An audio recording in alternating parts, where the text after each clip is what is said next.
I'm Karen, 27 years old. My husband Steven is the same age, and we got married last year. We both work full-time. I'm a nurse and Steven is in pharmaceutical sales. We met at a happy hour event organized by a coworker. I love a good drink, so that evening, the after-work cocktails tasted especially good.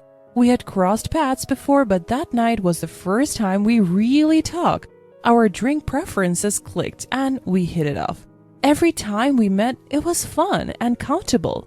So it didn't take long for us to start dating. On my birthday, Steven confessed his feelings and we officially became a couple.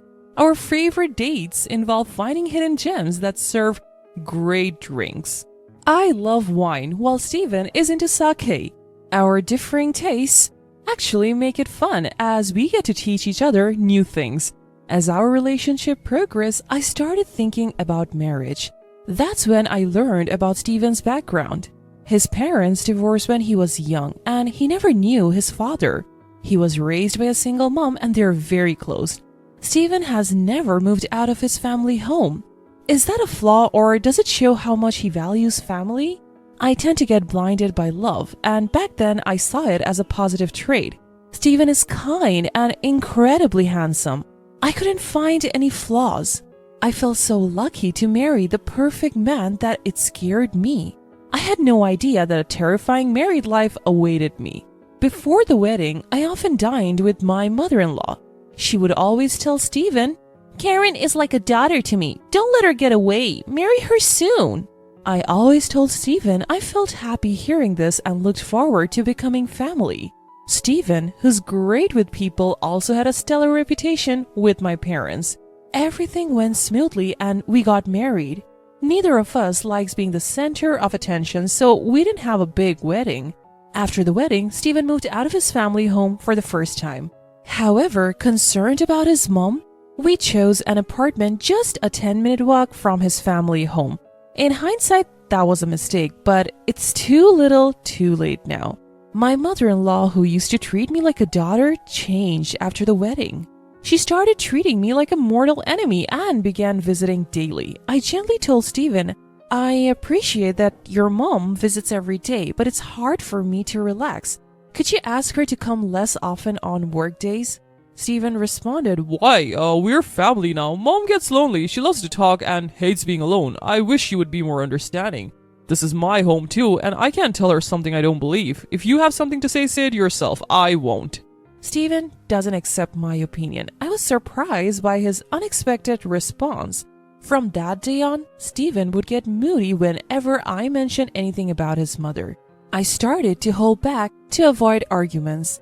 My mother-in-law took advantage of this. Before I knew it, Steven had given her a spare key. One day, I came home to find mother-in-law cooking in our kitchen without asking. I was shocked to find her in my space, so my tone got a bit sharp. "What are you doing, mother-in-law? You can't just come in here without asking." Mother-in-law shot back, "What's going on with your fridge? It's practically empty. I have never seen such a lifeless fridge. Do you even cook? Don't tell me you're always buying deli items." I couldn't hold back anymore. "I shop for fresh ingredients daily. I've heard your fridge is always packed like a traffic jam. It's impressive you can manage that. I just bought ingredients today. Sure, we have deli days, but I also cook to save money. And by the way, deli food these days is pretty good. Don't you ever try it?" Mother-in-law wasn't backing down. "Oh, listen to you. I would rather not have Steven eat food when we don't even know who made it. This is what happens when he marries an incompetent wife. I should have taught him to be more discerning about women." Sparks were flying between us. Once I started airing my grievances, I couldn't stop.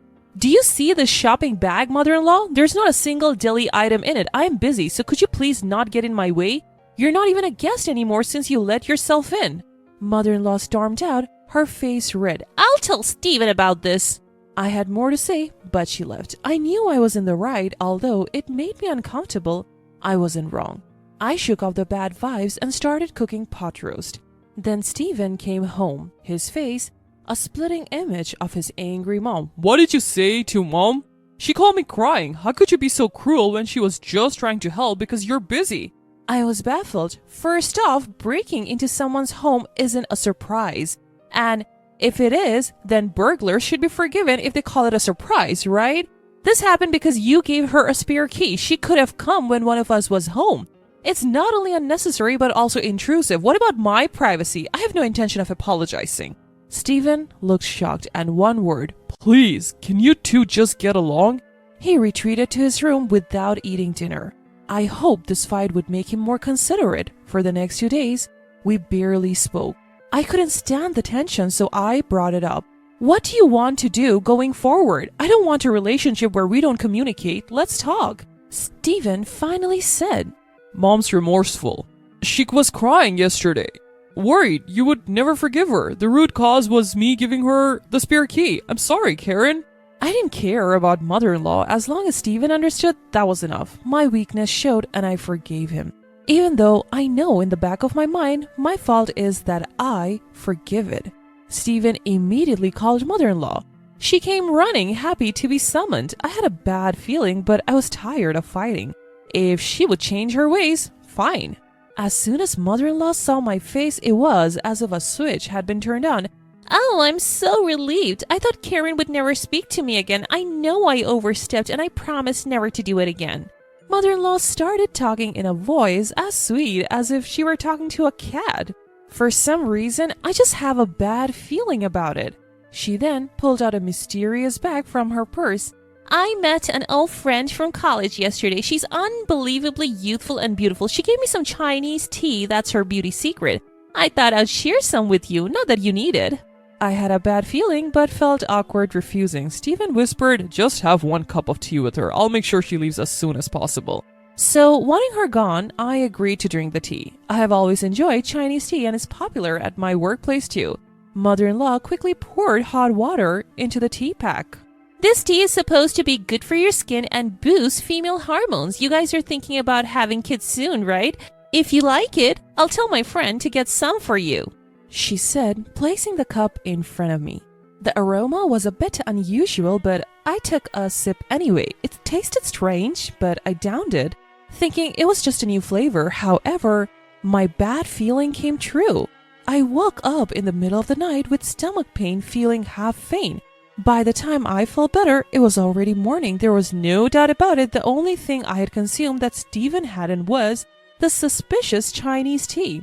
I told Stephen about it, but he didn't take me seriously.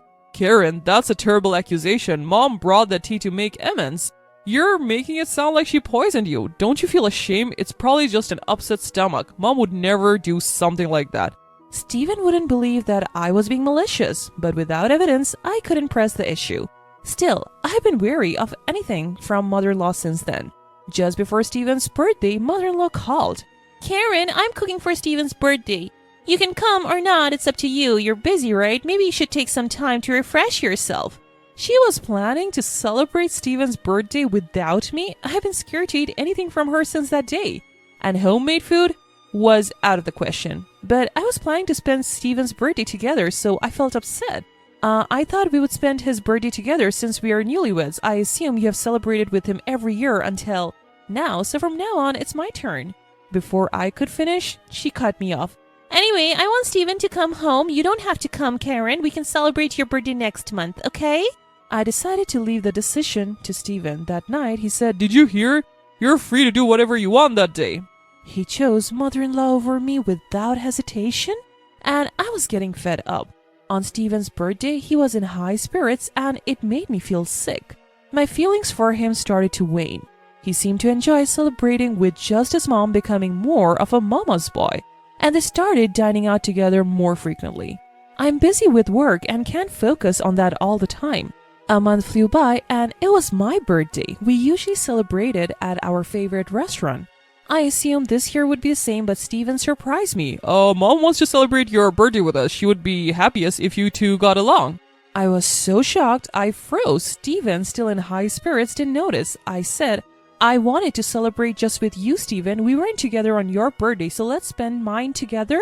For some reason, Stephen thought I was being polite. No, you don't have to hold back. Mom offered, so it's fine." He just didn't get it. I had no choice but to be firm. "Stephen, no offense to mother-in-law, but I want to spend my birthday just with you. I want to go to our special restaurant." Then Steven suddenly got angry. Don't waste Mom's kindness. You're heartless. Why haven't you noticed that Mom didn't invite you to my birthday? Just do as I say. It's already a hassle. I was done arguing. And then came my birthday. Instead of a restaurant, we were at home, and of course mother-in-law was there. Neither of them seemed interested in my low spirits. I started to get angry as I saw them enjoying themselves in the kitchen. Then the lights went out and the cake came in. I was angry, but the cake helped me cool down a bit. Before blowing out the candles, mother-in-law announced she had a gift. I bought a wine worth $5,000 for your birthday celebration. Let me uncork it right away. The packaging looked worn and the cork was crumbling. Is this what they call vintage? Mother-in-law poured a generous amount of wine into my glass. Even in the dim light, I could see the wine was cloudy. Memories of the Chinese tea incident came flooding back. I took a small sip. What is this? I spat it out immediately and turned on the lights. I turned the bottle of mother-in-law's so-called $5,000 wine upside down in the kitchen sink. Wine flowed down the drain. Steven quickly grabbed the bottle from me. You're terrible. Apologize to Mom. What do you think you're doing? I saw what it meant to have a face filled with anger. Steven was glaring at me. I poured wine into the glass Steven was holding. Can you drink this then? Steven looked puzzled but stubborn. He took a sip. At that moment, mother-in-law shouted, Steven, don't drink it! Too little, too late. He spat it out immediately. What the heck is this? Mother-in-law took the wine away from Steven. A shocked Steven asked, Mom, where did you buy this wine? We need to file a complaint. This is fraud. It's spoiled. Mother-in-law looked guilty and said, That wine was just sitting in the back of our kitchen. It's 50 years old. I heard on TV that it gains $1,000 in value every year. Vintage wines are properly stored in wine coolers. Upon closer inspection, the cork was more damaged than I thought. It was cloudy and smelled like mold. Even Steven couldn't hide his surprise.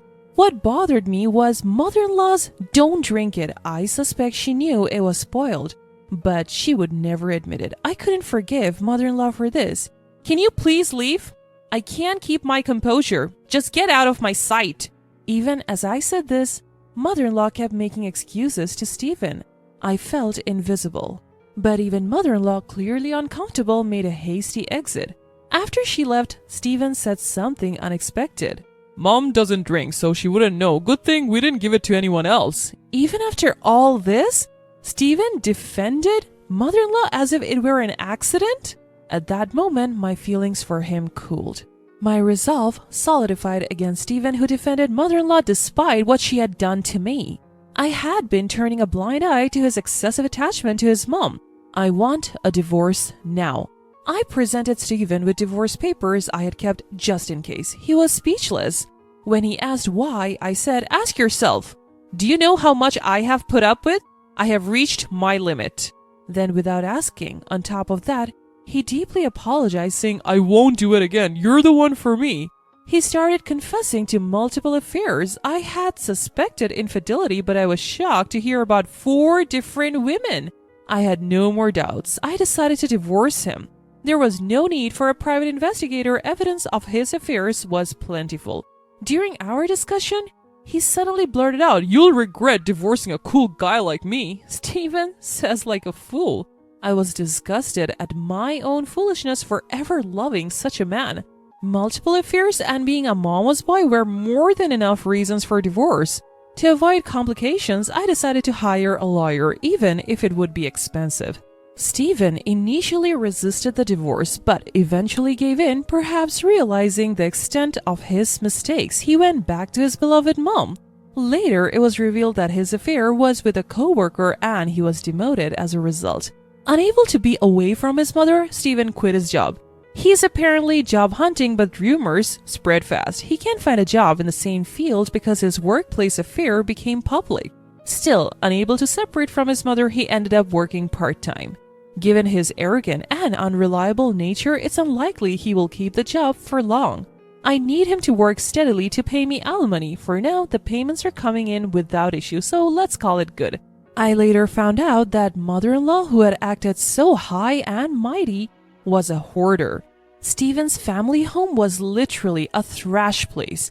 No wonder they never wanted me over. Eventually, the Stens became a nuisance to the neighbors and the police had to intervene. The thought of drinking wine from that house still makes me sick. Steven can live in his thrash place and work his random part-time jobs with his beloved mother-in-law for all I care. I may have returned to my old life, but I'm happier just not being tormented every day. Steven won't be coming to my workplace anymore, so that's a relief. In hindsight, Steven had good looks but nothing else. The fact that he's making the alimony payments is a plus, I guess. Breaking up made me realize this: love is indeed blind. I have learned my lesson this time. I'm putting romance on hold for a while. I want to focus on my career.